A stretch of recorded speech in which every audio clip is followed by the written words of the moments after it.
नमस्कार, आप देख रहे हैं ट्रांसपोर्ट इमेज। आपके साथ मैं राहुल कुमार। खबरों में जाने से पहले देखेंगे आज की हेडलाइंस।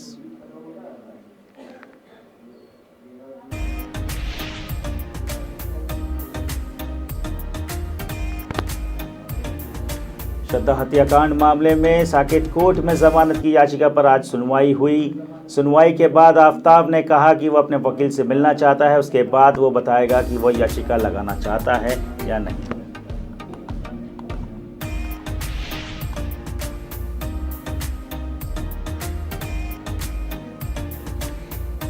सुप्रीम कोर्ट ने बिल्किस बानो की 11 दोषियों की रिहाई के खिलाफ दायर पुनर्याचिका को खारिज कर दिया है।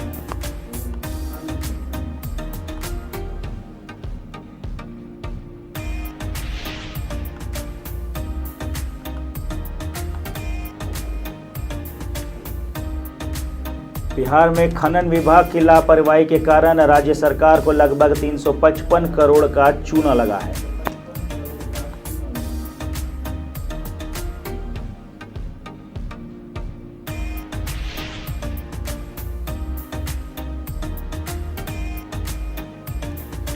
बिहार में अब छपरा जिले के बाद अब अन्य जिलों में भी जहरीली शराब से मौतों की खबर आ रही है।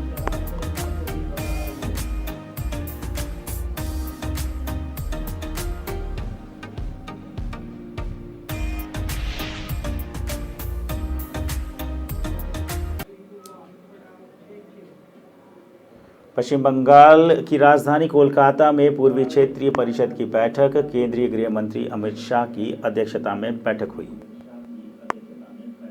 इसके बाद पश्चिम बंगाल की मुख्यमंत्री ममता बनर्जी, झारखंड के मुख्यमंत्री हेमंत सोरेन, बिहार के उप मुख्यमंत्री तेजस्वी यादव ने हिस्सा लिया। बैठक लगभग 2.5 घंटे तक चली। बैठक के बाद दोपहर को भोजन हुआ और दोपहर के भोजन के बाद अमित शाह नवान्न के 14वें तल्ले पर सीएम ममता बनर्जी के कार्यालय पहुंचे। वहां दोनों के बीच एकांत में बैठक हुई। बता दें कि राजनीतिक रूप से अमित शाह और ममता बनर्जी के बीच इस बैठक को काफ़ी महत्वपूर्ण माना जा रहा है, क्योंकि दोनों ही राजनीतिक रूप से एक दूसरे के कट्टर विरोधी रहे हैं।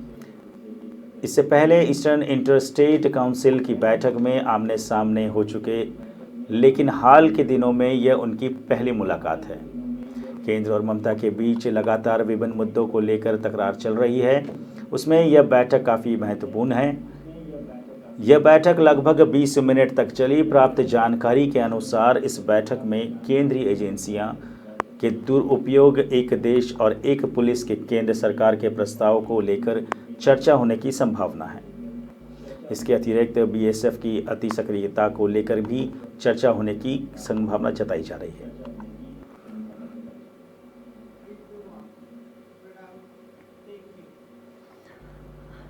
खबर अमेठी से। अमेठी स्वच्छता अभियान के पहले चरण में जहां ग्राम पंचायतों में घर घर शौचालय बनाकर गांव को ओडीएफ घोषित किया गया, वहीं अब पंचायती राज विभाग ने स्वच्छता अभियान के तहत दूसरे चरण में जिले में राजस्व गांव पंचायतों के कंपोस्ट खाद के निर्माण के लिए कंपोस्ट किट और ISWMC केंद्र बनाने का मास्टर प्लान तैयार किया है। इसका उद्देश्य ग्राम पंचायतों को गंदगी और प्लास्टिक मुक्त करना है। स्वच्छता की दृष्टिकोण से यह मील का पत्थर माना जा रहा है। बता दें कि अमेठी में स्वच्छ भारत मिशन के अंतर्गत गांव से निकलने वाले सूखे और गीले कचरे को एक जगह इकट्ठा कर उसकी जैविक खाद बनाई जाएगी। इसके साथ ही गांव में प्लास्टिक बैंक, दूषित जल की निकासी के लिए नालियों का भी निर्माण किया जाएगा। इसके पूरी योजना में शासन ने करीब 17 करोड़ धनराशि पंचायती राज विभाग को आवंटित की है। इस पहल से गांव को पूरी तरीके से गंदगी मुक्त किया जाएगा।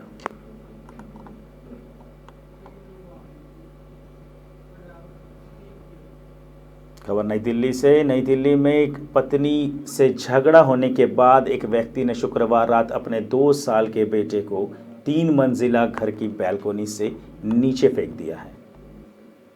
फिर खुद भी उसी बैल्कनी से वो कूद गया। घटना दिल्ली के कालका जी के इलाके की है। पिता पुत्र दोनों को गंभीर चोटें आई हैं।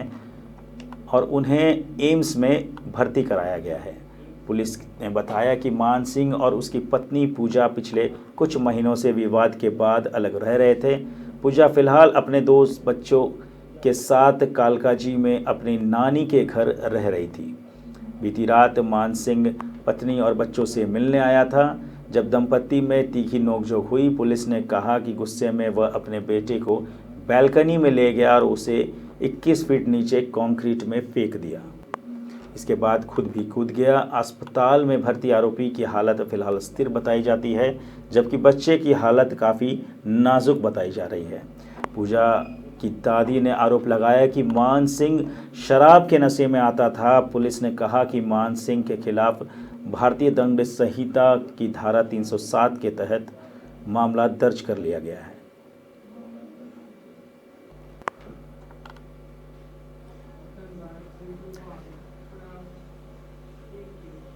टीम इंडिया के कप्तान रोहित शर्मा इन दिनों सुर्खियों में आए हुए हैं। टीम इंडिया के रेगुलर कप्तान रोहित शर्मा इस समय अपनी चोट से उबर रहे हैं। इसी वजह से वो बांग्लादेश के खिलाफ चट्टोग्राम में खेलने नहीं जा सके और उन्हें रिटर्न आना पड़ा। उनके स्थान पर केएल राहुल इस टेस्ट में भारत की कप्तानी कर रहे हैं। रोहित फिलहाल मुंबई में अपनी उंगली में लगी चोट से उबर रहे हैं। इसके साथ ही वे एक खास काम भी करते नजर आए हैं। इसका एक वीडियो काफ़ी वायरल हुआ है, जिसमें भारतीय क्रिकेटर टीम के कप्तान जिम्बाब्वे की अंडर 19 टीम के खिलाड़ियों में जान फूंकते नजर आए। दरअसल जिम्बाब्वे की अंडर 19 टीम 2024 में श्रीलंका में होने वाले अंडर 19 विश्व कप की तैयारियों के लिहाज से मुंबई आई हुई है और रोहित ने जिम्बाब्वे के युवा खिलाड़ियों को गुरु ज्ञान दिया है। रोहित शर्मा जिम्बाब्वे के अंडर 19 खिलाड़ियों को मोटिवेट करते नज़र आ रहे हैं। उन्होंने कहा है कि आप अभी से अपने दिमाग को तैयार करिए, मुश्किल कंडीशन के हिसाब से आप कोशिश करते रहें ताकि आप बड़े मैच के लिए तैयार हो जाओ। इस समय जितने भी खिलाड़ी इंटरनेशनल क्रिकेट खेल रहे हैं और अच्छा कर रहे हैं, वो सभी अंडर 19 क्रिकेट एज ग्रुप में क्रिकेट खेलकर ही यहाँ तक पहुँचे हैं।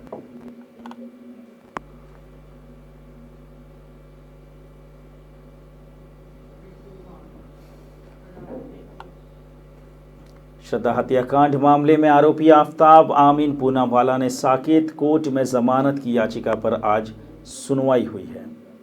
साकेत कोर्ट में आफ्ताब ने अदालत से कहा कि वह अपने वकील से मिलना चाहता है। सोमवार को आफ्ताब से उसके वकील मिलेंगे। उसके बाद आफ्ताब बताएगा कि वह जमानत याचिका लगाना चाहता है या नहीं। अगली सुनवाई 22 दिसंबर को होगी। आफ्ताब आमीन पूनावाला ने अपनी जमानत याचिका में दलील दी है कि इस मामले की जांच पूरी हो चुकी है और पुलिस को अब चार्जशीट दाखिल करनी होगी। उसके वकील अविनाश कुमार ने इस मामले को लेकर कहा है कि जमानत की अर्जी के लिए इसके आधार में यह तर्क भी शामिल किया है कि आरोपी को आगे न्यायिक हिरासत में रखने से कोई उद्देश्य पूरा नहीं होगा। साथ ही याचिका में कहा गया है कि आगे की न्यायिक हिरासत आफ्ताब के करियर और भविष्य को नुकसान पहुंचाएगी।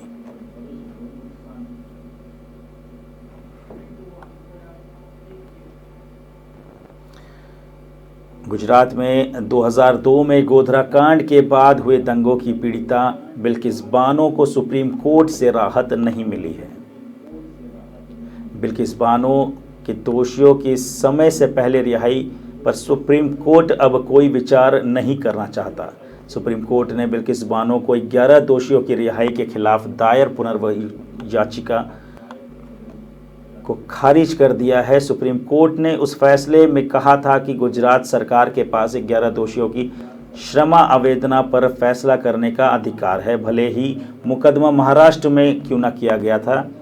याचिका खारिज होने से पहले इस मामले पर तुरंत सुनवाई करते हुए की मांग पर सुप्रीम कोर्ट ने कहा था कि आप बार बार एक ही मामले को मिशनिंग मत करिए, यह बहुत परेशान करने वाला है। दरअसल पीड़िता बिल्किस बानो ने 11 दोषियों की समय से पहले रिहाई को चुनौती देते हुए सुप्रीम कोर्ट का दरवाज़ा खटखटाया था। और सभी दोषियों को फिर से जेल में भेजने की मांग की थी। बता दें कि इससे पहले बिल्किस बानो ने कहा था कि उनके और उनके परिवार के 7 लोगों से जुड़ा मामला में उम्र कैद की सज़ा काट रहे 11 दोषियों की समय पूर्व रिहाई ने न्याय पर उनके भरोसे को तोड़ दिया है। बिल्किस बानो सामूहिक बलात्कार और उनके परिवार के 7 सदस्यों की हत्या के मामले में दोषी सभी 11 लोगों को भाजपा नीति गुजरात सरकार से माफ़ी नीति के तहत सज़ा माफ़ी दे दी थी, जिसके बाद 15 अगस्त को उन्हें गोधरा उप कारागार से रिहा भी कर दिया गया था।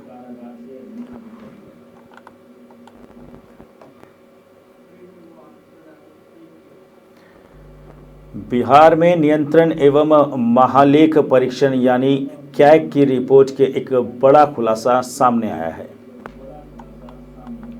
इस खुलासे में यह बात सामने आई है कि बिहार में चर्चित रहे चारा घोटाले की तरह बाइक, ऑटो, ई रिक्शा और कार को कथित तौर पर विभिन्न घाटों से बालू ले जाने के लिए परिवहन के साधन के रूप में उन्हें उपयोग में लगाया गया है। खनन विभाग की लापरवाही के कारण राज्य सरकार को लगभग 355 करोड़ का चूना अभी तक लग चुका है।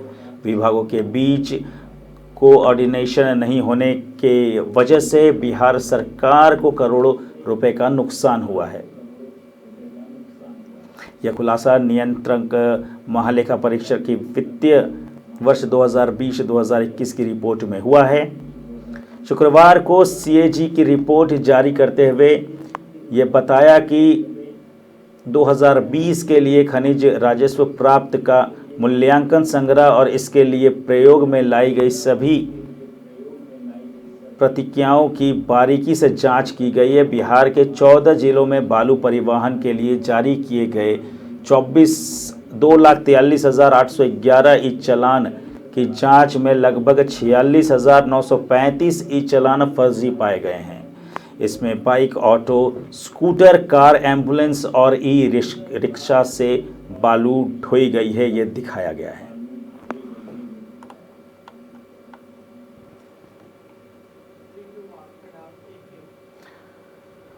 बात करेंगे फिर बिहार की। बिहार में जहरीली शराब का कहर कम होने का नाम ही नहीं ले रहा। बिहार के छपरा जिले के बाद अब अन्य जिलों में भी जहरीली शराब से मौत का आंकड़ा बढ़ता जा रहा है। एक खबर के अनुसार छपरा के अलावा सिवान और बेगूसराय में भी जहरीली शराब से मौत की खबर आई है। वहीं छपरा जहरीली शराब कांड की बात करें तो अब तक 73 लोगों की मौत हो चुकी है। हालांकि प्रशासनिक आंकड़ों के अनुसार अब तक 34 शवों का पोस्टमार्टम हुआ है।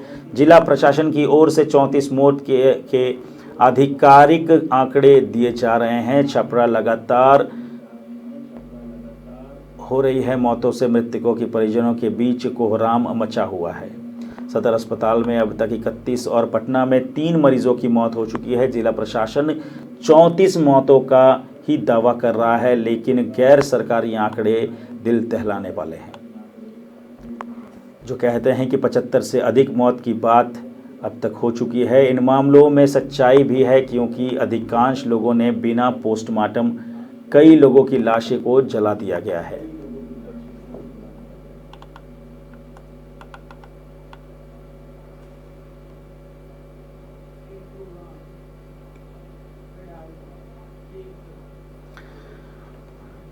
खबर नई दिल्ली से। 10 साल पहले 16 दिसंबर की रात राष्ट्रीय राजधानी में चलती बस में युवती से गैंग रेप की खबर से पूरा देश दहल उठा था।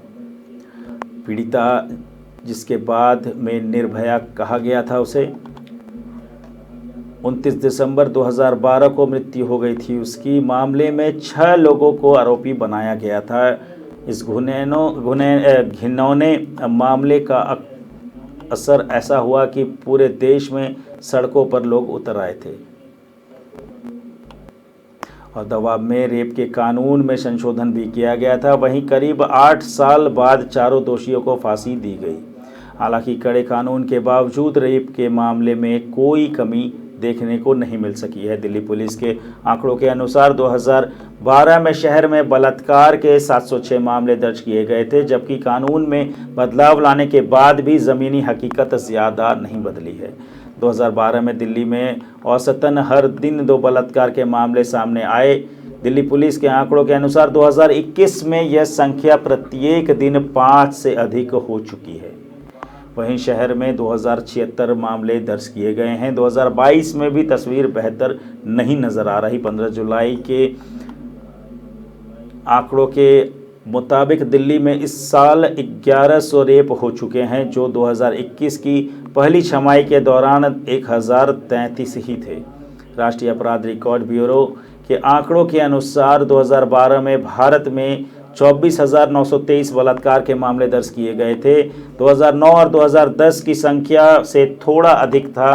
कानून में 2013 में कानून को संशोधित किया गया, सख्त कानून बनाया गया, उसके बाद भी यह आंकड़ा थमने का नाम नहीं ले रहा।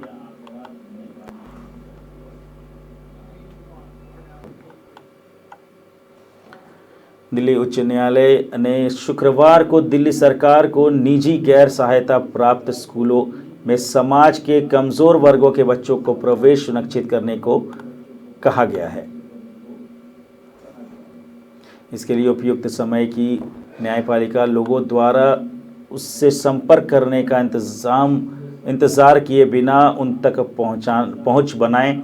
अदालत ने कहा कि इन बच्चों को शिक्षा के अपने मौलिक अधिकार का लाभ उठाने के लिए अदालत का रुख करने के लिए मजबूर किया जा रहा है। अदालत ने कहा कि संबंधित सभी निजी और सहायता प्राप्त स्कूल सुनिश्चित करेंगे कि शिक्षा के अधिकार अधिनियम में परिभाषित कमज़ोर वर्ग से संबंधित और शिक्षा निर्देशालय द्वारा सभी शैक्षिक सत्र में प्रवेश के लिए अनुशंसित किसी भी छात्र को प्रवेश से वंचित नहीं किया जाए।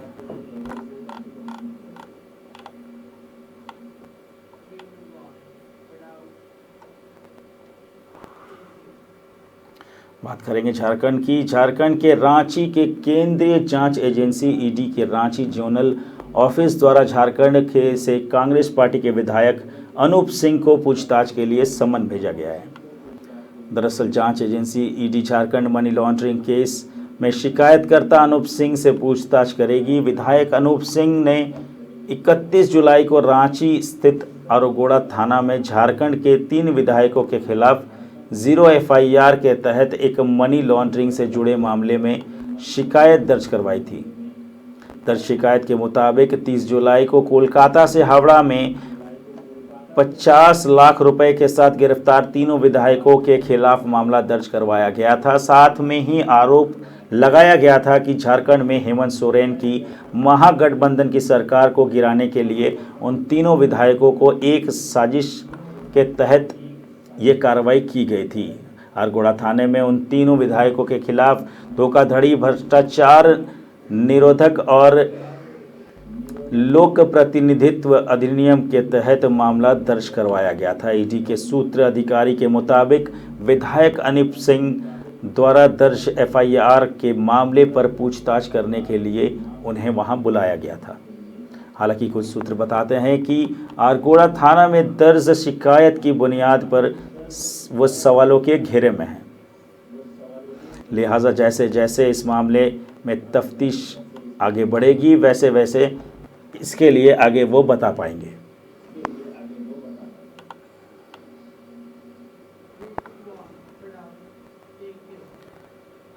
खबर मध्य प्रदेश से। इंदौर सुप्रीम कोर्ट ने शुक्रवार को इंदौर में कॉलेज के पुस्तकालय में एक विवादित किताब रखने के मामले में कॉलेज प्रिंसिपल की गिरफ्तारी पर रोक लगा दी है। कॉलेज के प्रिंसिपल इनामुर रहमान ने मध्य प्रदेश उच्च न्यायालय द्वारा पारित आदेश को चुनौती देते हुए शीर्ष अदालत का रुख किया था। सामूहिक हिंसा एवं दंडिक न्याय प्रतिनिधित्व नाम से पुस्तक को राजकीय नवीन लॉ कॉलेज के पुस्तकालय में रखा गया था, जिसके बाद विवाद हुआ था।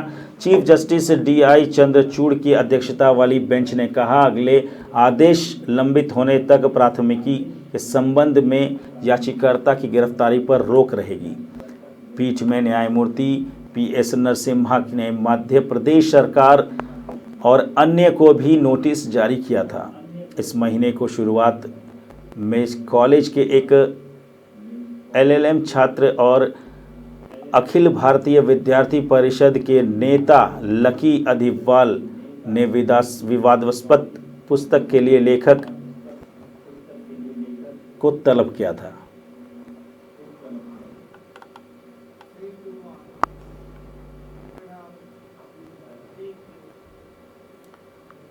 फिर पकड़ा गया करोड़ों रुपए के heroine.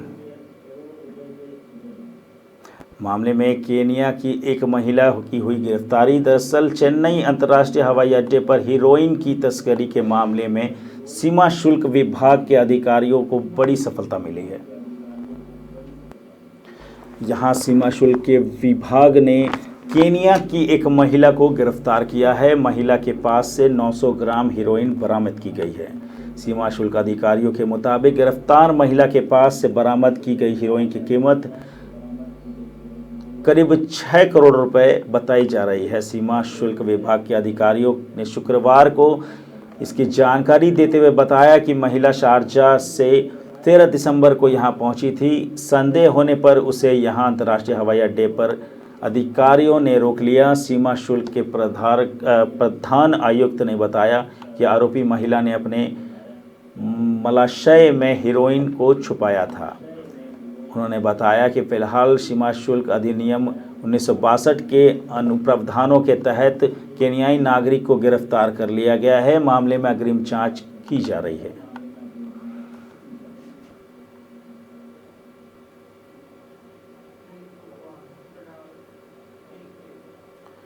Oil secretary Pankaj Jain ने कहा कि रूसी तेल के प्रमुख खरीदार भारत को यूरोपीय संघ द्वारा 5 फरवरी से शुरू होने वाले रूसी रिफाइंड ईंधन की खरीद पर प्रतिबंध से उसके ईंधन निर्यात में बाधा आने की उम्मीद नहीं है। फरवरी के अंत में यूक्रेन पर आक्रमण के बाद कुछ पश्चिमी संस्थाओं ने मॉस्को से खरीद बंद कर दी थी, इसलिए भारतीय रिफाइनरी छूट पर बेचे जाने वाले रूसी तेल पर जोर दे रहे थे। कुछ भारतीय रिफाइनरी रूसी तेल को रिफाइन करते और यूरोप सहित पश्चिम में भेजते हैं। जैन ने कहा कि 5 फरवरी की कार्रवाई यूरोपीय संघ के रूस से रिफाइंड ईंधन आयात करने से रोकती है, न कि किसी अन्य देश से। यूरोपीय संघ 5 फरवरी तक रूसी तेल उत्पाद के आयात पर प्रतिबंध लगाएगा, जिस पर वह अपने डीजल के लिए बहुत अधिक निर्भर है। जैन ने कहा कि जब तक कुछ नाटकीय नहीं होता, हम स्थिर स्थिति में हैं। अब तक भारतीय कंपनियां को रूसी तेल की खरीद में कोई समस्या नहीं आ रही है। यूरोपीय संघ G7 देशों और ऑस्ट्रेलिया ने रूसी तेल पर 60 प्रति बैरल मूल्य की शुरुआत की, जो दिसंबर 5 से प्रभावी थी।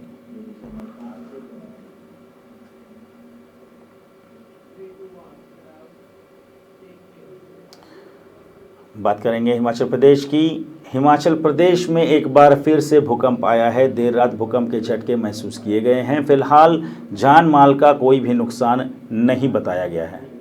हालांकि कुछ समय के लिए लोग डर गए थे और घर से बाहर निकल आए थे। दरअसल सूबे के जनजातीय जिले किन्नौर में भूकंप के झटके महसूस किए गए थे। भूकंप की तीव्रता रिक्टर पैमाने पर 3.4 रही और भूकंप का केंद्र किन्नौर जिले के चांगो में ज़मीन के अंदर 5 किलोमीटर की गहराई पर था।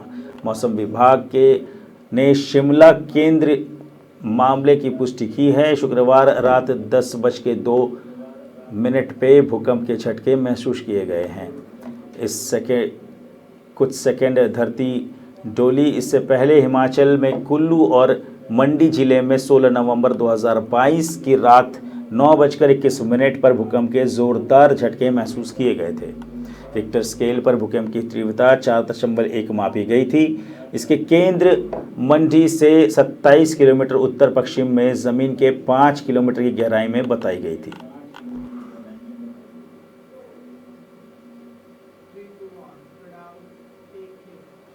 खबरों में बस इतना ही। देश की बड़ी और ताज़ा खबरों के लिए रहें हमारे साथ और देखते रहें ट्रांसपोर्ट इमेज। धन्यवाद।